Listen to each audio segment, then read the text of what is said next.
So this is an iPod Classic 5th Gen with a relatively scratched up back. I got some of this metal polishing cream and I want to see if it works. I'm going to start by cleaning the back off with some spray and making sure it's clean. Then, to see a real difference, I want to mask off part of the back of this iPod. So I'll grab some tape and I'm just going to mask off about the top, maybe half of the iPod roughly. So after that, I'm going to grab some of this polishing cream. You can see it's made by Blue Magic, and I'm just going to get some on the iPod to make sure that this will work correctly. I put 2 dots on it, and now I'm going to get to work on polishing this iPod up.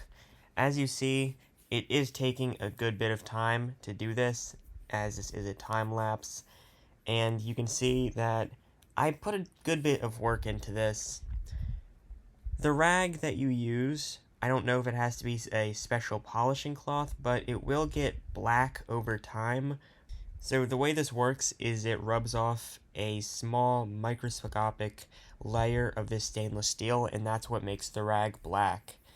So if you look, this rag will turn black in the area that I'm polishing it with.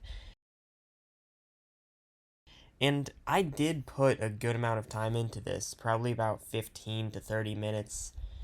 But as you see, I'm just going to do one more round of polishing, and then we can check out the results.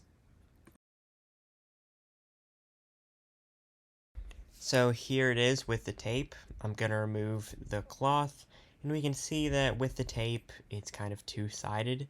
And then after removing the tape, we can see a line, but after cleaning it, it's not that big of a difference, but it definitely is a difference.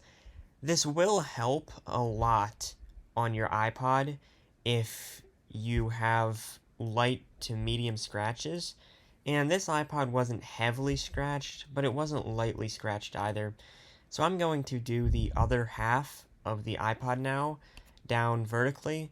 So we're just going to polish this up for a while again, and hopefully we will get some better results this time.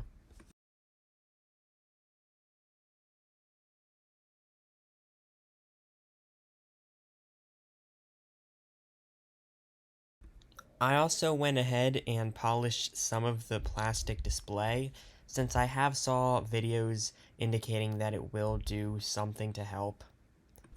So now I have to get this tape off, and we can see the final results on if this worked or not.